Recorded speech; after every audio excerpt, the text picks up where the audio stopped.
इसी गांव में एक गरीब मौलवी रहता था। वो उस छोटे से गांव की इकलौती मस्जिद का इमाम था और नमाज के अलावा गांव के बच्चों को कुरान पढ़ाता था, जबकि उसकी बीवी गांव की बच्चियों को मदरसा पढ़ाती थी, जिससे उसका गुजर बसर हो जाता था। उनकी एक बेटी थी जो बहुत ही खूबसूरत थी। उसकी खूबसूरती के चर्चे बहुत दूर दूर तक फैले हुए थे और यही बात गांव के चौधरी साहब के बेटे तक भी पहुंच चुकी थी। उसने मौका की तलाश कर दी और इस हसीन लड़की को देख ले, आखिर वो है क्या भला। एक दिन मौलवी साहब के घर चला गया कि कुछ नियाज वगैरह देने के बहाने मौलवी की बेटी का दीदार हो जाएगा, और इस तरह वो अपने मकसद में कामयाब हो गया। जब मस्जिद में इमाम साहब नमाज पढ़ा रहे थे तो उसने दरवाजे पर दस्तक दी और मौलवी साहब की बेटी की आवाज़ आई, कौन? उसने कहा कि इसके पास कुछ सामान है जो चौधरी साहब ने भेजा है, वो ले ले। लड़की ने कहा कि अब लड़की ने समझा कि सामान रखने वाला चला गया है, तो उसने सामान उठाने के लिए दरवाज़ा खोला तो उस लड़के ने उसे देख लिया। देखा ही नहीं बल्कि उस पर आशिक हो गया और वहीं अपना दिल दे बैठा। लड़का घर आया और जिद पकड़ ली कि इसने शादी करनी है तो मौलवी की बेटी से ही करनी है। चौधरी साहब इस रिश्ते के हक में नहीं थे। उन्होंने बेटे से कहा कि मैं जाकर मौलवी साहब से बात करता हूँ।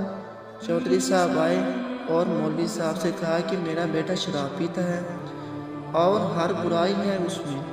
मैं अपने बेटे के लिए आपकी बेटी का रिश्ता मांगने आया हूँ। अगर आप इनकार करेंगे मैं हंसी खुशी चला जाऊँगा। ये ना सोचना कि मेरी नाराज़गी आपकी ज़िंदगी में खलल डालेगी। अब ज़ाहिर सी बात है मौलवी साहब ने इनकार ही करना था। चौधरी साहब घर आए और बेटे से कहा कि मौलवी साहब ने इनकार कर दिया है और आप दोबारा उस गली से ना गुजरना। लेकिन लड़के को बहुत गुस्सा आया कि इतनी दौलत, इज़्ज़त और शोहरत के बावजूद मौलवी ने ये रिश्ता कैसे ठुकरा दिया। मैं ज़रूर इंतकाम लूँगा। इधर मौलवी साहब की बेटी बीमार हो गई और उसे पेट में दर्द शुरू हो गया।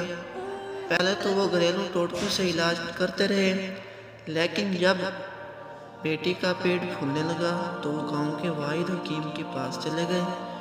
उस वक्त अल्ट्रासाउंड वगैरह और जदीद आलात तो नहीं थे, लिहाजा हकीम साहब ने बच्चे की नब्ज़ चेक की। पेट दर्द की शिद्दत का जांचते हुए बताया कि आपकी बेटी हम। मौलवी के घर में तो जैसे कहराम मच गया, एक क़यामत आन पड़ी। मौलवी ने बेटी को बहुत मारा पीटा कि किसके साथ मुँह काला करा आई है तेरे, किसका बच्चा है तेरे पेट में। एक दो बार उसे कत्ल भी करना चाहा, लेकिन बीच में मैं आ गई। उसे यकीन था कि इसकी बेटी बेगुनाह है। वहाँ उनकी बेटी भी उस इम्तिहान पर अल्लाह से उम्मीद लगा कर बैठ गई कि अब कोई मौजज़ा ही इसे इस नाकर्दा गुनाह से निकाल सकता है। इधर चौधरी के बेटे ने जब 2-3 बार मौलवी को बेटी के हमरा हकीम के पास जाते देखा तो हकीम के पास चला गया। थोड़ी ही रकम अदा की तो हकीम ने सारी बात उगल दी।